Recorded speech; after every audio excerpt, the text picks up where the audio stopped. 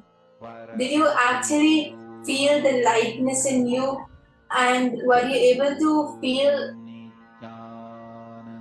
that you were able to feel your presence? You can all share your experience of the manifestation. Nithyananda Paramashivoham. Om Nithyananda Paramashivoham. Om Nithyananda Paramashivoham. Om Nithyananda Paramashivoham. Om Nithyananda Paramashivoham. Om Nithyananda Paramashivoham. Om Nithyananda Paramashivoham. Om Nithyananda Paramashivoham. Yes, so it was a really nice manifestation, and all of you can also post your experiences of how were you able to manifest, right? After you confirm the answer with your partner, you can, after you verified it, you can post your manifestation on the chat. How were you able to manifest, and what was your experience? Right? The most important thing is your experience of the manifestation. Were you able to feel light inside yourself? Was your being feeling light? Did you feel that you actually appeared in your partner's place? You can all post your experience. And even if anyone feels that I was not able to manifest or I was not able to feel anything, it's completely fine, because we are going to be practicing this power more and more throughout the day. And just the decision to sit and manifest by itself is a manifestation, because Swamiji is waiting to flow through all of us. And the moment we give a yes to Swamiji, the moment we say yes to Swamiji to manifest through us, at that time itself the manifestation starts happening. It might take some time to be shown outside and to be projected outside, but the manifestation starts. And now we're going to be moving on to the next session, where we will be learning from Swamiji about what is karma.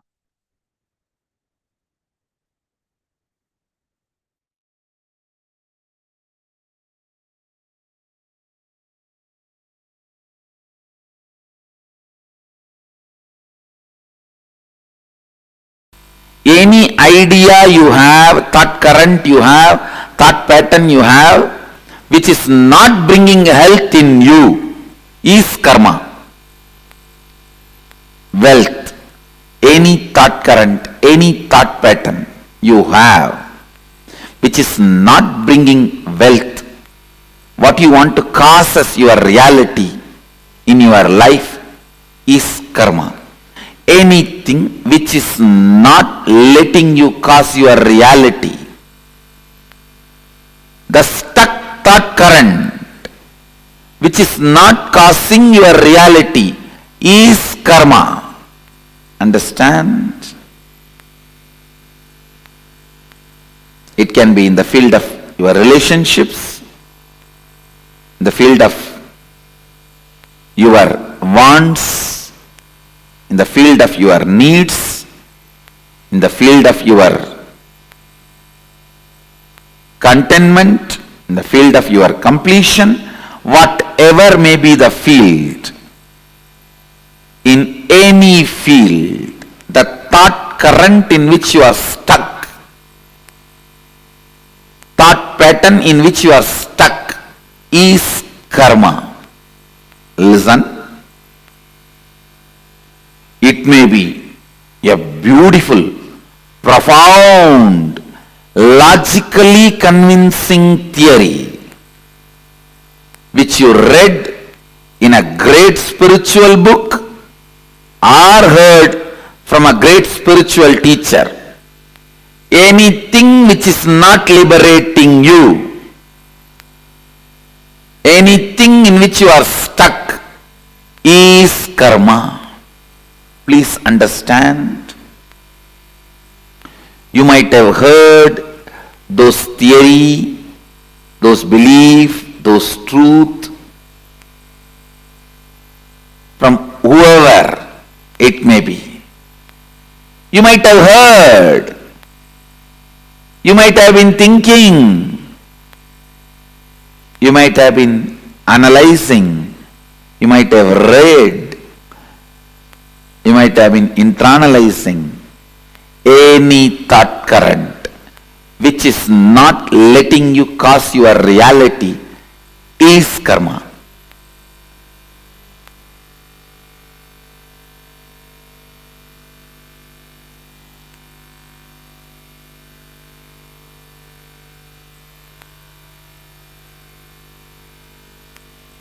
There may be tons of books you would have read on medicine, but if you are not out of disease, the thought pattern, thought current you built with all your knowledge is only karma.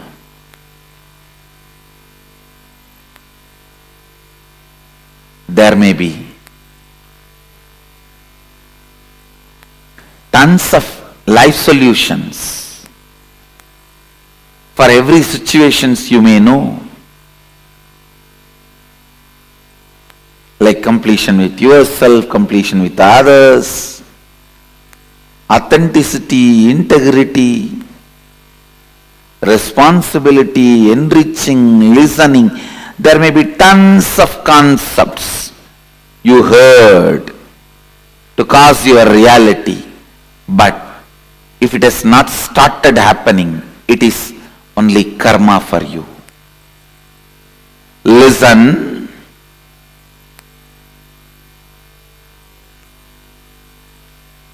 It means still somewhere your logic is not opened up. Any thought current which makes you feel stuck, suffocating, caught is karma. You may know about completion, incompletion, authenticity, integrity, responsibility, enriching, causing, living Advaita, everything. You might have heard all those concepts, enjoyed them logically, but if you are still stuck with some thought pattern which again and again brings you back to the same state, if you have not caused your reality, be very clear, all these thought trends and thought currents and definitions, everything is just karma for you.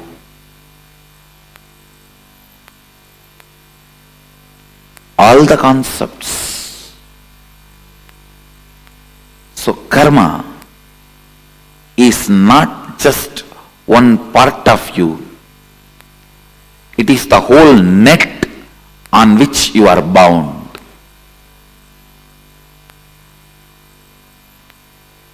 Anything which raises you to the next level, which gives you the push, breakthrough, is freedom, is completion. Understand? If you have come expecting definitions about karma, whether it is Pitrudosha, Nagadosha, Sarpadosha, Snake dosha,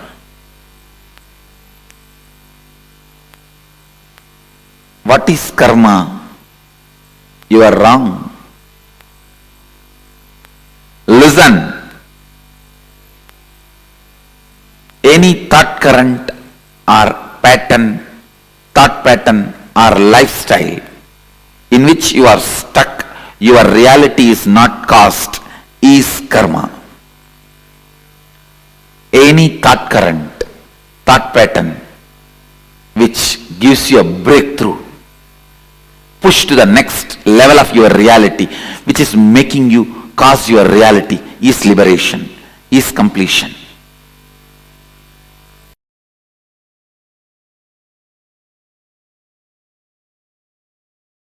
Understanding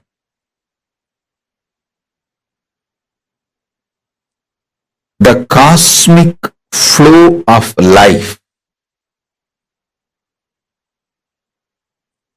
like karma,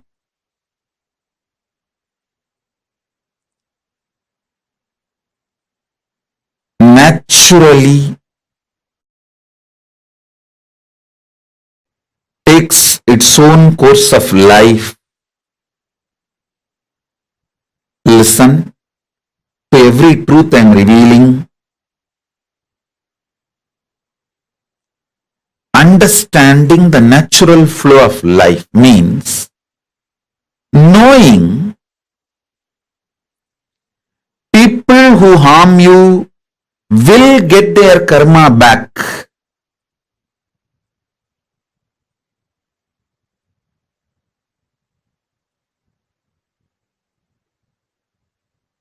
People who support you will get their punya back. If you do something wrong, you get the karma. If you do something wrong but you raise your consciousness, you can save yourself from the karma coming back. Understanding these few basic principles takes away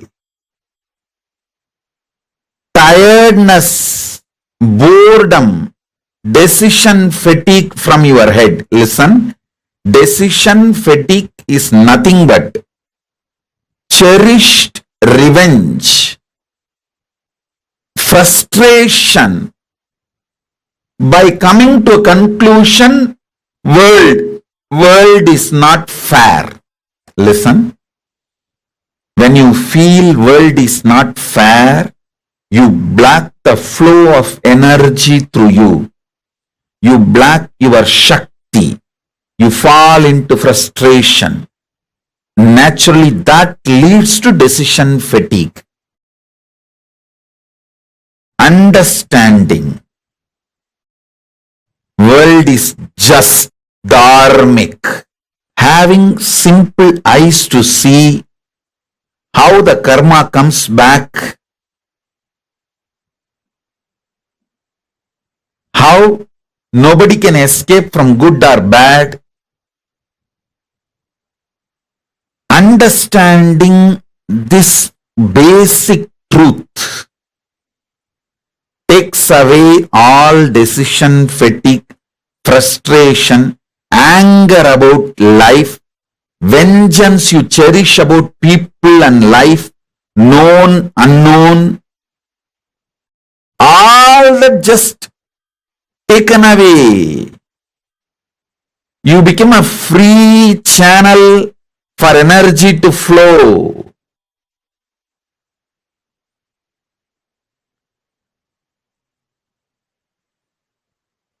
Listen.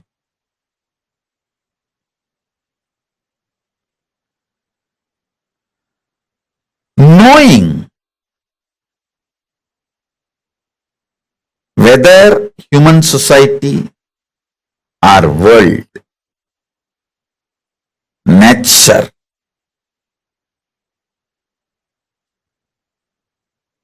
everything known and unknown flows as per dharma. I tell you guys, it is this clarity,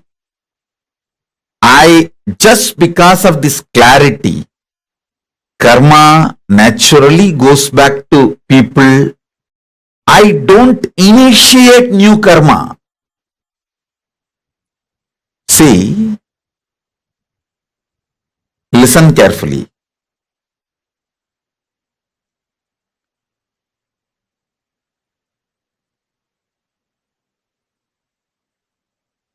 This is one of the biggest confusion, all those so-called logical brains. People try to tell, maybe, see, when I tell them, hey, don't kill the goat and eat, next janma, the goat will come as a human being and kill you and eat. They say, maybe Swamiji, last janma, the goat killed me and ate. That is why now I am killing the goat and eating. Stop initiating new karma.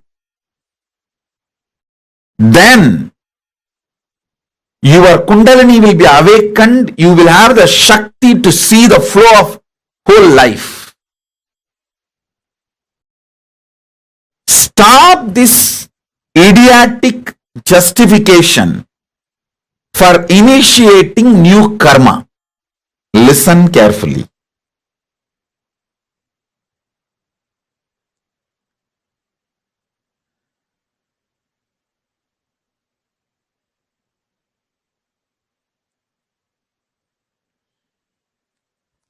When I realized the flow of dharma and flow of karma,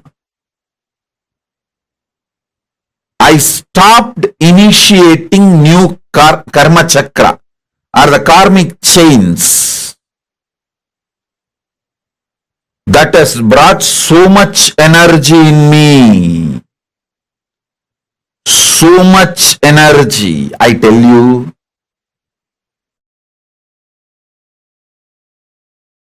Every time I start having larger visualization, larger plans, larger work. Every time when people try to hit me, persecute me, I flare up and become larger than their imagination.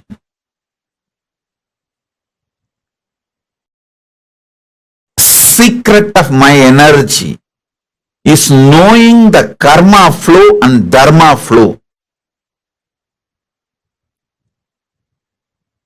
I just know you don't need to initiate anything to take revenge on people. Initiate, focus everything to protect you and creatively contributing. That's all. You protect yourself, for that you can do everything.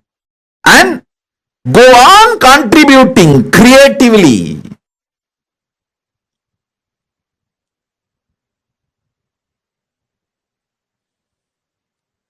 Even when I give a simple hug, it is absolutely creative. I just want to lubricate that being's inner space with my love and compassion and acceptance, so it can flower into a beautiful, powerful being. Same way when I scream, I just carve that being to become a god in every level. I stop just with these two. Maximum I protect myself and I go on contributing creatively, because I am assured inside me experientially about the flow of the dharma, flow of the karma. I do not have a cherished vengeance, cherished anger, cherished violence. All of you should know. You may not have cherished anger towards one person, but you may have a whole against the whole system. You may have a cherished anger and violence against the whole humanity, against the whole economical system, against the whole currency system. When you cherish the anger against the whole system, or the organization you are working for, or the career you are doing, or the clients you are having, you may have anger towards the whole system. Even that gets you decision fatigue. When you cherish anger towards one person, it's called vengeance. When you cherish anger towards unknown system, it's called frustration. Vengeance and frustration both brings decision fatigue in you.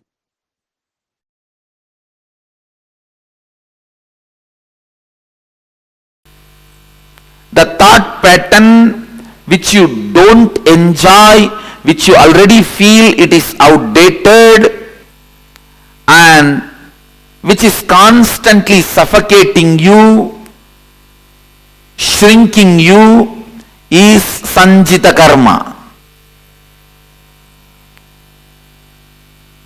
And the thought pattern in which you feel you are stuck, but you are able to cause few things as your reality in your life, that is agamya karma. But because you want to cause one or two things in your life as reality, the thought pattern you accept brings untold, unimagined, unexpected bondages, side effects, after effects in your life. That is called agamya. Listen. Husband is a person who stands by you during all the troubles, tortures, sufferings, pains, which will not be there in your life if he is not there. That is the definition of agamya karma. You try to cause your reality in one dimension of your life, and you accept certain thought current, thought pattern into your lifestyle, which causes multiple other suffocations and bondages, unimagined, unexpected, untold, unbriefed.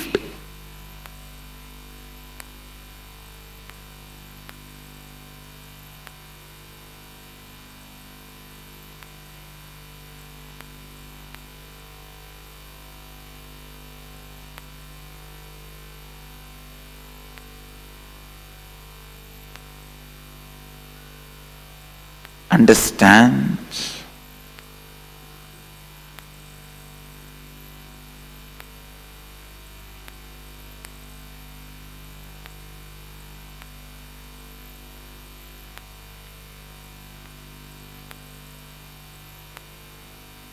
Just because you want to own a home, sometimes you get stuck in the home for next 40 years paying your bank home loan.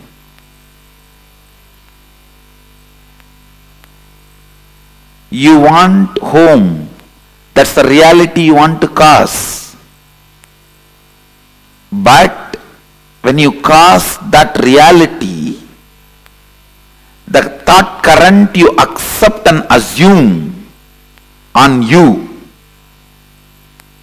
the responsibility you bring upon you, can suffocate and bind you in unimagined, unexpected, untold, unseen multiple ways. This is the example for agamya. Prarabdha means not ready to allow either the outdated suffocating thought pattern or the thought pattern which causes your reality partially, deciding boldly to go on renouncing any thought current, thought pattern, even if you suspect them that they are not going to cause your reality completely. If you go on discarding, the discarding will become a lifestyle. That discarding thought pattern, thought trend, thought current is prarabdha.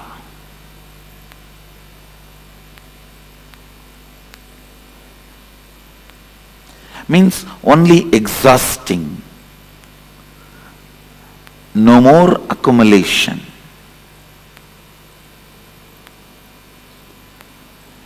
Waking up to the reality. Any thought current,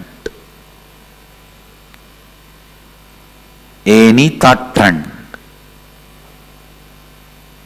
cannot cause all my realities as reality. Coming to that understanding and waking up to that reality is enlightenment.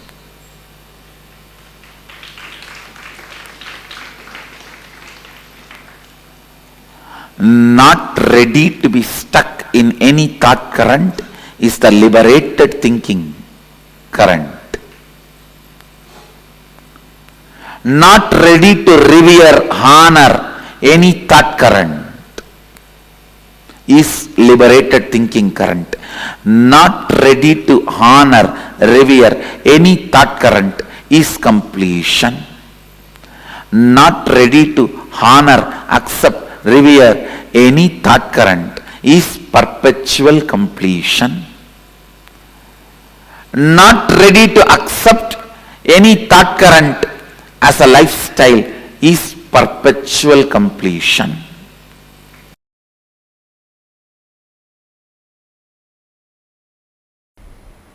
However, you understand, the cosmos does not record anything other than violence. Means only if you cause pain, karma gets recorded. Other than violence, nothing is recorded as karma. For example, somebody goes and steals $2 billion from a multi-billionaire, and that fellow is loaded with trillions of dollars. He doesn't care. No time to punish him. Come on, let's earn more. He goes out. He doesn't bother. You don't get karma. And you go to a homeless guy and steal few pennies. That fellow rolls on the ground and cries. You get karma. Karma is not the quantity or quality of the action you performed. It only the amount of interference or violence you caused. That's all. Listen, I'll go to the origin of the universe. Please understand. Now, I am giving you cosmic legal opinion. I commit with you, I will be completely integrated to the original truth. Because many of you make many decisions in your life based on my legal opinion. With that responsibility I am talking to you. when this whole universe manifested, Mahadeva, Sadashiva, made only one Sankalpa. Let me become many to celebrate me. Listen, it means the first principle is let us all coexist. That's all. The primary principle, let us all coexist. Other than the violence of breaking this, let us all coexist, nothing is considered as karma.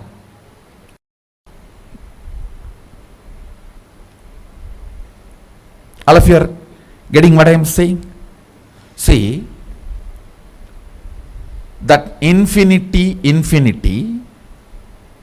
when it decided to manifest as this universe and as all of us, only principle it declared is, let me become many to celebrate me.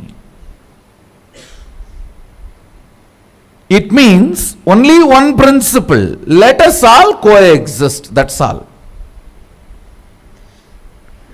Only if you break that let us all coexist, karma comes. Other than that, nothing is a karma. Only thing recorded as a karma is violence, nothing else. All of you are getting what I am saying? For example, as I gave the example, that you take $1 billion and that fellow does not bother from whom you take, you don't get karma. You take 1 penny and that fellow rolls on the ground and cries, you get karma. Karma is only the suffering cost, nothing else. Good karma, the celebration cost, that's all. See, Mahadeva, he becomes many. He declares, let me become many to celebrate me. So more and more celebration you cast becomes good karma. More and more pain you cast becomes bad karma. That's all. The same rule applies. You may give $1 billion to somebody and he is not happy about it, you don't get good karma. You may be giving a penny to somebody and he is just praising you and glorifying, he is just ecstatic, you get good karma. It is the experience cost matters, not the other money or quantity or quality or the work of or any of that done. All of you are getting? Because the principle in which the universe, Brahmanda, is expanded. See, the universe manifests. It becomes that multiverse. That universe becoming multiverse, the principle or the first declaration with which it explodes is, let me become many to celebrate me. So anything you add as a celebration of ourself is a good karma. Anything you add to break that fundamental principle of coexistence is bad karma. That's all. Wow. Nothing else matters.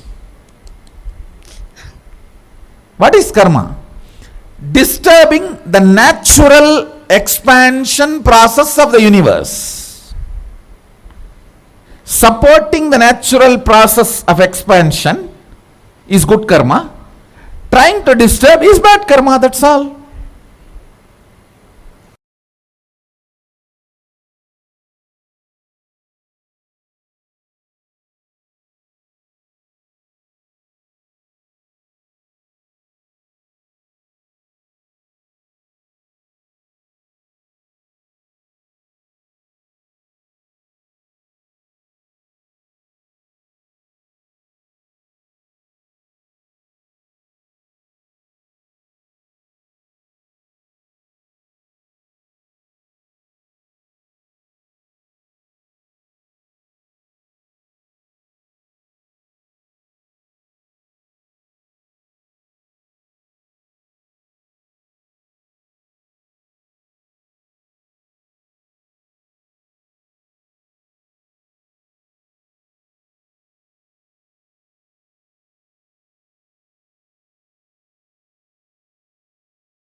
The very word karma has so many different misconceptions, misconstrued meanings today. But Swamiji has literally redefined what karma means to all of us, right? Can I request each of you to now to post what is karma according to you? Can I request each of you to post? Pavanaya, Zakmedaya, and Fabio Brunoaya, and Shantanu Mahamuniaya, Nithyanandam Shantanu Mahamuniaya, Akash Jaranamasaya, and Sanjay Oriaya, Sri Nitya Krishna Priyan, Satishwaranaya. Can I request each of you to post what is karma? What do you understand as karma? When we utter the word karma, based on what Swamiji revealed now, what do you understand as karma? Nityananda Ma Herlin Gomez.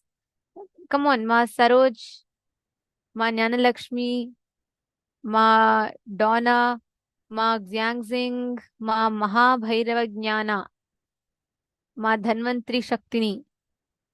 There are so many of you I see. Ma Nitya Guru Prasadini. What is karma according to you? Ma Kathleen Lee, Ma Vas, Ma Irene Lemos. What is karma according to you? Okay, Ma Vimala has posted karma means causing violence to others. Okay. And Ma Vinuta Nagaraj, Ma Dhanvantri Shaktini. All forces that hold you back in reality is karma. Okay. Causing suffering, violence is karma. Okay. Bad karma is created when you cause suffering to others. Okay. Ma Istak has posted, knowing the flow of dharma, the flow of karma. Stop initiating new karma like killing a goat to eat. I am assured inside me experientially about the flow of the dharma and karma. Okay. Come on, Ma Lavital, Ma Diana Spilov, every one of you, can you all post? See, because this is very, very important to understand what karma is. Beautiful. Ma Gian Lavital, you got the perfect definition. That is exactly what Swamiji said. See, many of you have posted that karma is getting stuck. Sorry, karma is violence. But that is a very limited understanding of what society defines it as. Listen very carefully. Anything that you are stuck in is a karma. Now, when we say karma, right, we typically think like many of you have posted, I see that many of the messages say that you doing some actions of violence, right? Let's say if I go hit someone. Listen to this very carefully. It might be shocking, but it is true. The karma is not the action. The karma is the thought current that you take the action from.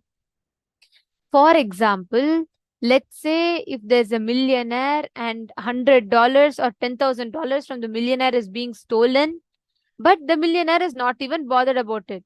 The person who stole will not get the karma. Listen very carefully.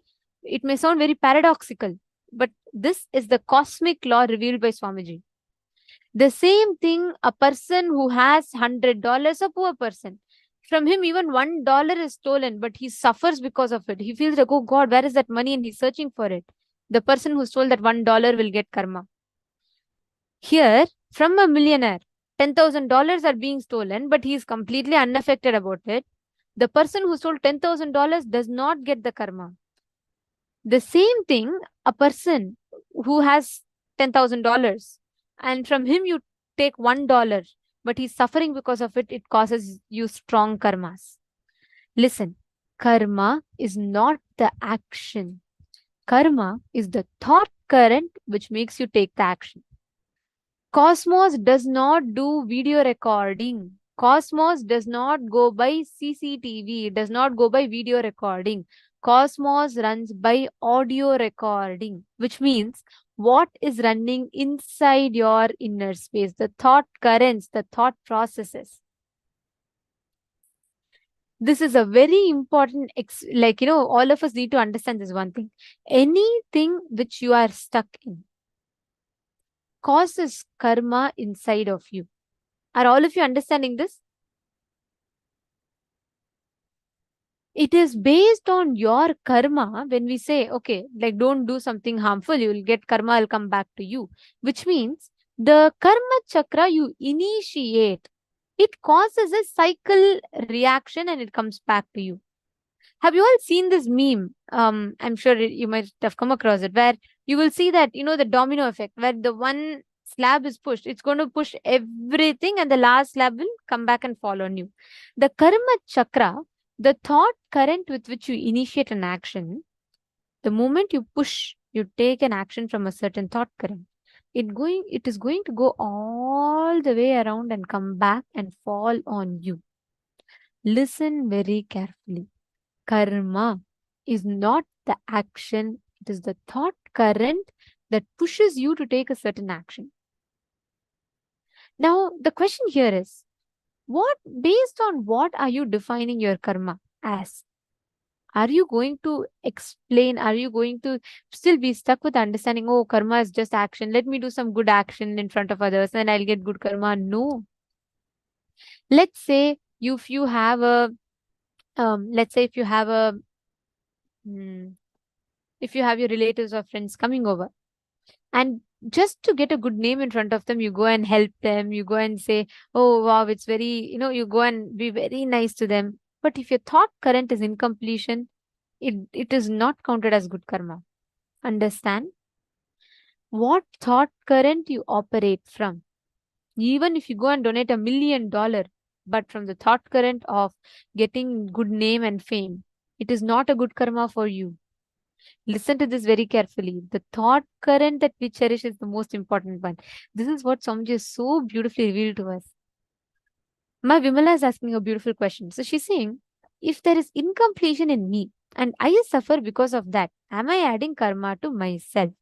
Very beautiful question. And the answer is yes. Because anywhere in life that you're stuck in, right? Why did Swamiji explain karma as anywhere where you're stuck, you're in karma? Because only incompletions can make you stuck. Only patterns will make you get stuck in life.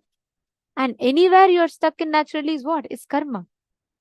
So anywhere where you are stuck, any aspect in life that you are stuck, you are adding karma to yourself. Catching it, Vimla? So all thought currents, thought processes, action items, anywhere in life, you want to do something, but you're not taking the step towards it, you feel stuck. That itself means the whole action is coming from incompletion, and that whole incompletion is happening in your inner space because of the thought current which you're stuck in. If you shift that thought current, you will suddenly start having the breakthrough. Catching it? Anyone else has any question? Now can I request each of you to define what is karma? Come on. Can I request each of you to post? What is karma?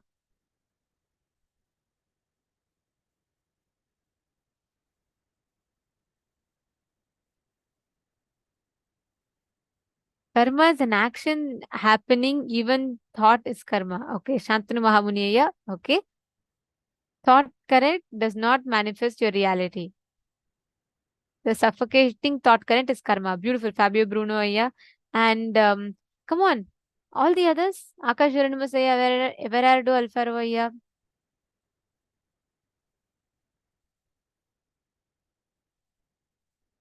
Everardo Alfaro Ayya is asking, yesterday I heard a person say that if I have tried in not being good, it's incompletion. Any thought current in you which is not contributing to your inner image of you are Paramashiva is an incompletion in you. For example, if you think I am very smart, but I'm not as smart as Paramashiva, or even if you say I'm very intelligent, but I don't think I'm good enough or intelligent enough for a certain thing, is an incompletion. Anything, any identity in you other than the truth that you're Paramashiva is an incompletion. So all of that is an incompletion. Anything, see, whenever you have something stuck in life, right? All of this is always constantly having wherever you get stuck with. All those thought currents are from incompletion. Understanding? So karma is an incompletion, yes. Susan Davidson, that's right. Okay, karma is when you're stuck in a thought current. Karma is also an incompletion. Nice.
Yes, sorry for that. Okay, and then there's one more question from Ma Xiangying Zhao. So Ma Xiangying Zhao has asked, "Dear teacher, it's a bit unclear. One of my students, I recommended her to come to class, and after a few sessions, she was very angry and deleted me. The caregiver and the related personnel. Did I gain karma?" Okay, good question. See, Ma, like I said, the action does not. Okay, I'll give you an example. Ma Xiangying Zhao. Listen to this carefully. Let's say the child, a small child, is going to the fire. I want you to answer this question for me, okay? Ma Xiangying Zhao. Let's say a small child, it is thinking fire is something beautiful, so it is going to touch the fire, okay? The mother is telling, don't go to the fire, don't go next to the fire. The child is like, no, I will go, I want to go, I want to go. It is throwing a tantrum. The mother is saying, no, it will burn you, don't go. The child is still saying, no, I want to go. Now let's say the mother slaps the child and drags the child out of the room and locks him out of the room so that he doesn't go to the fire.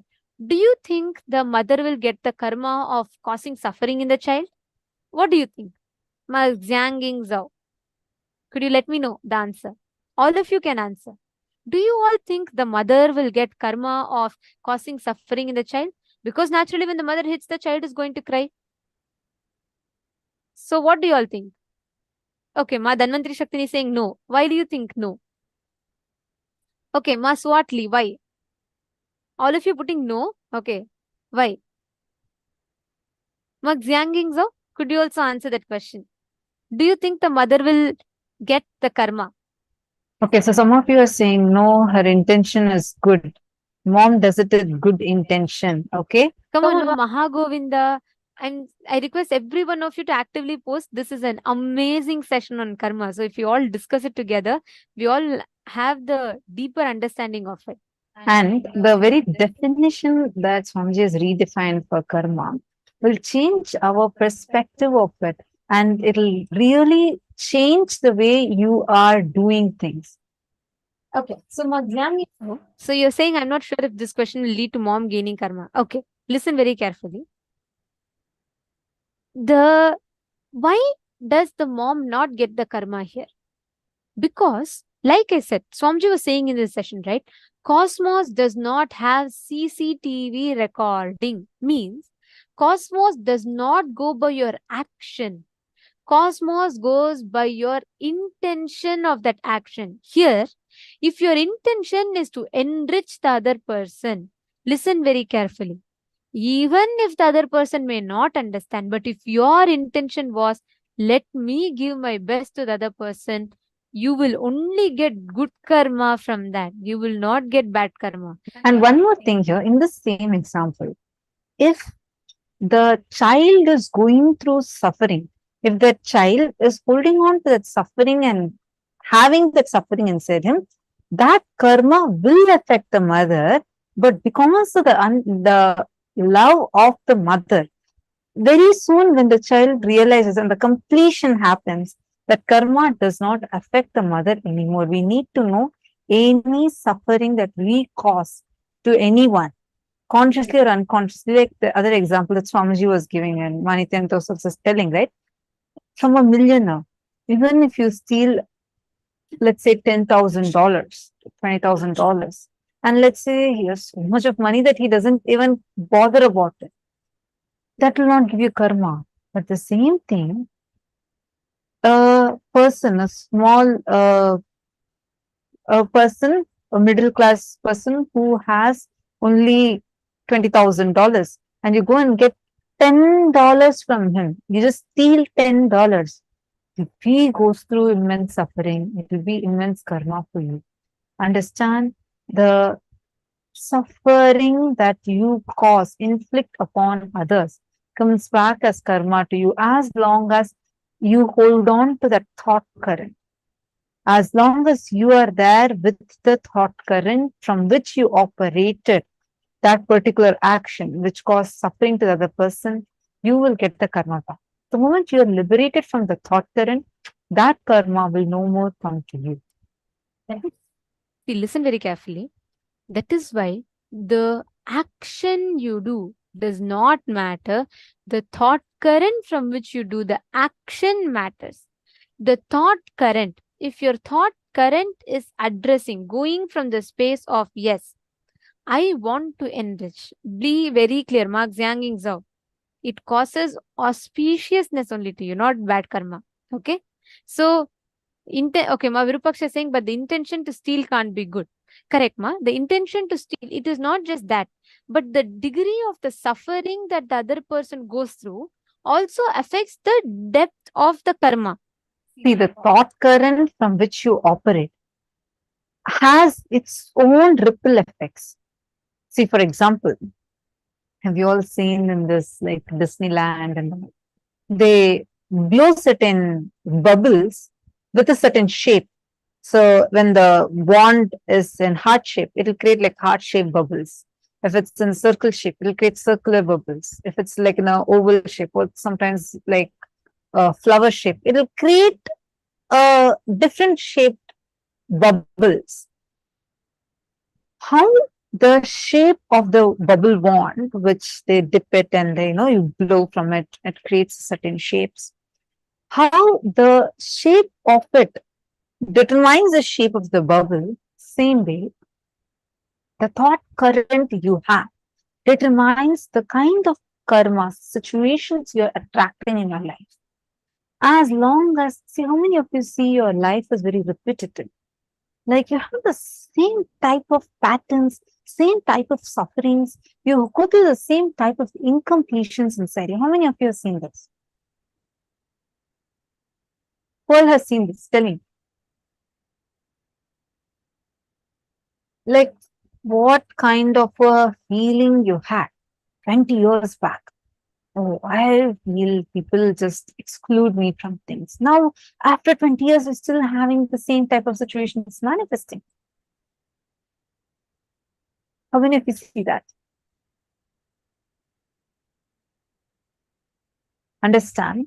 That is why, because it's the karmas constantly repeating, like it's like a stuck gramophone. It just goes on repeating, same thing goes on like again and again and again.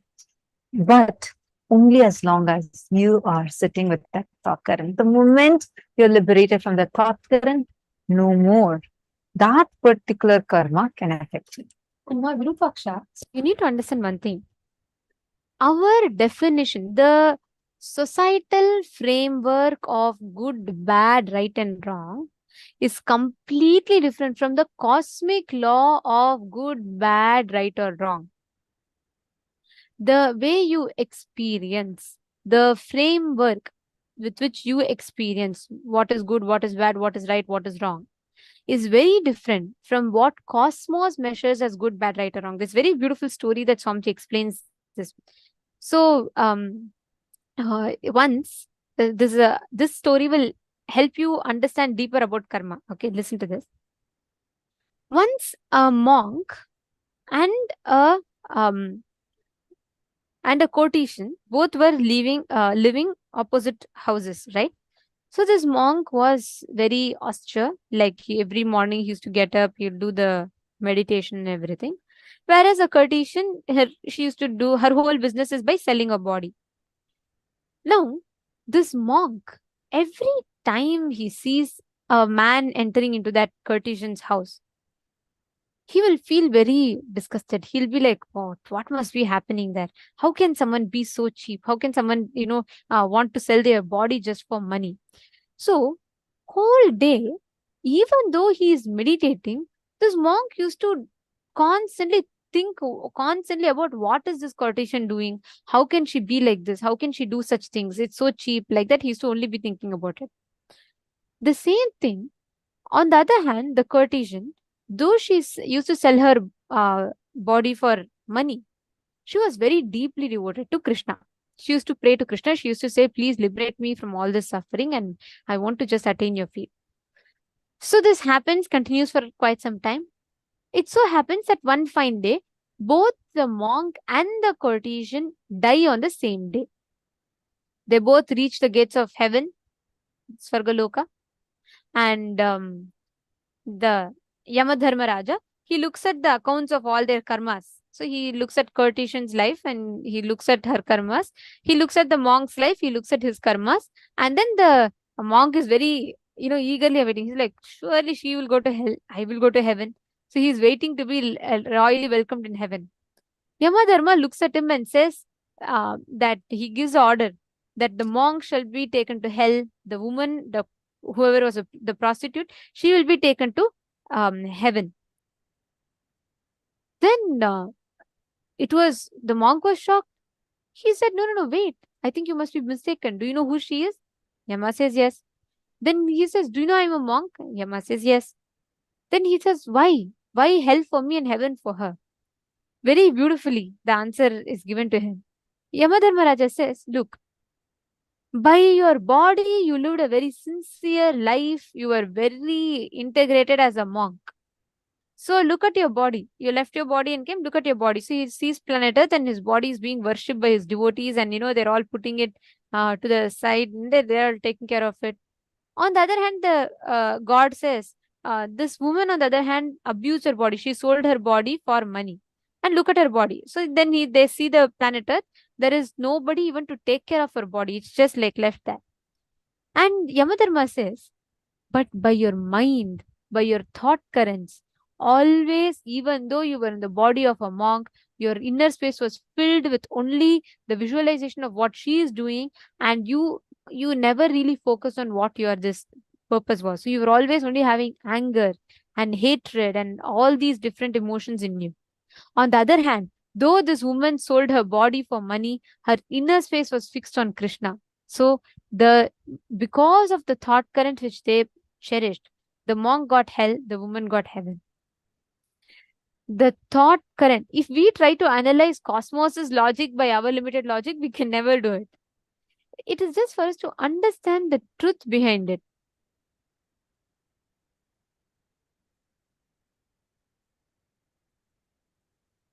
Machingo is asking, okay, so in the... Actually, I just want to add one thing to this example that you mentioned. See, the one important thing we need to understand is the actions. When we say actions don't matter, you need to be very aware of the thought currents. So, why we have a certain lifestyle given as per agamas, why we have certain lifestyle practices, because only those will help us to be able to live this life through which you will be able to cherish the right thought currents. Your understanding, thought currents are too important.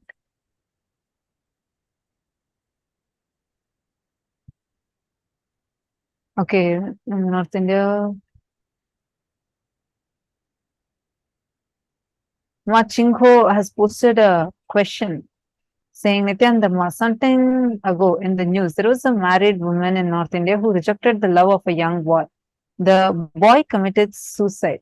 Does the woman have the karma for his death?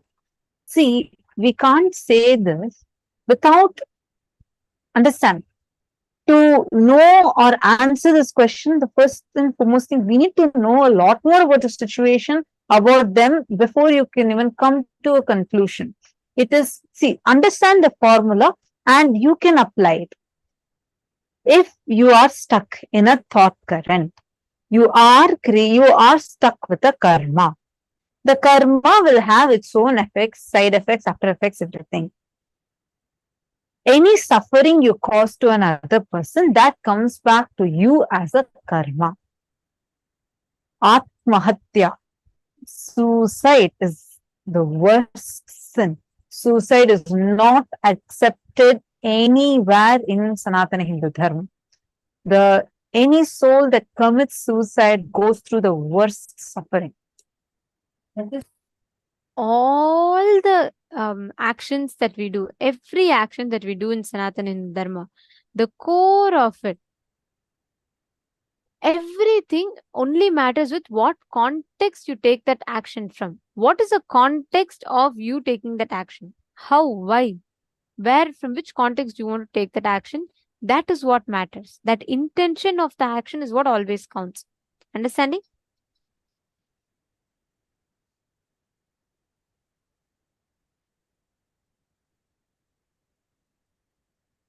Okay, so Shwetal Vyas is asking, does this mean any action we do with the right intention but cause suffering, still we will not get karma? That's what, see, the thing is, many times you would not know whether there are actions that when you take, when in a very hidden, with a subtle underline, it will still be from your ego boost. There are things that could have been done in a very non-violent way. We tend to do it with a hint of violence in it, which hurts another person, which causes suffering in another person. So even when we say, I'm doing it only with a good intention, unless you look in deeply and analyze, literally do a postmortem of your inner space, look in. If a suffering is caused, definitely it will incur karma to you. Even if you call, what is good intention? What is good? What is bad? The idea something is good, something is bad, is very subjective. In some countries, eating meat is good, not eating meat is treated as not right. In some countries, eating meat is wrong and not eating meat is treated as right. In some countries, certain type of dressing is considered as good, and in a different country, that same thing is considered as, oh, this causes suffering to you for a woman. Understand, it is very subjective. Cosmos does not do video record. It does not see it doesn't have a video recording that's happening. It only does audio recording. So it sees the thought currents that you are having. The thought current, that is why it's too important. If something is causing suffering outside, be very clear. There is some hint of violence inside you. Look in.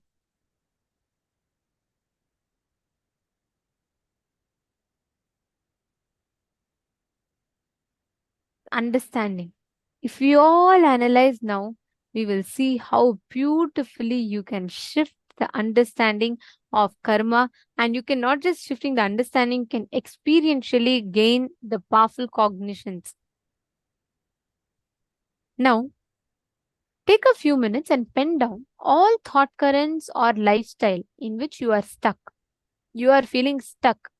Life is suffocating you, which is not letting you cause your reality, whatever the thought currents are. Anything which is making you feel stuck, please write down.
Now, decide to discard these thought currents, decide to make a decision from that space of oneness, intensely manifesting.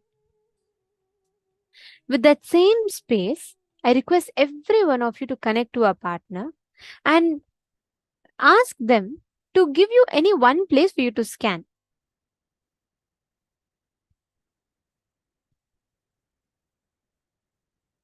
Listen very carefully. The thought current with which you take an action, the thought current with which you initiate an action, that is going to determine what space or what reality you are manifesting.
Paramashivoham.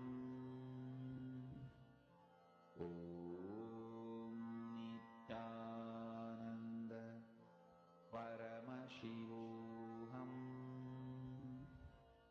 Om Nithyananda Paramashivoham. Om Nithyananda Paramashivoham. Om Nithyananda Paramashivoham. Om Nithyananda Paramashivoham. Om Nithyananda Paramashivoham. Om Nithyananda Paramashivoham. Om Nithyananda Paramashivoham. Om Nithyananda Paramashivoham. Om Nithyananda Paramashivoham. Om Nithyananda Paramashivoham.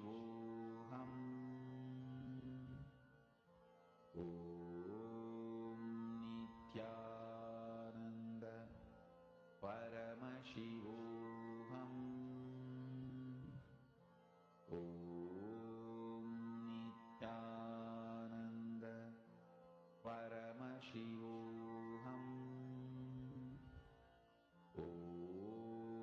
Nithyananda Paramashivoham. Om Nithyananda Paramashivoham. Om Nithyananda Paramashivoham. Om Nithyananda Paramashivoham. Om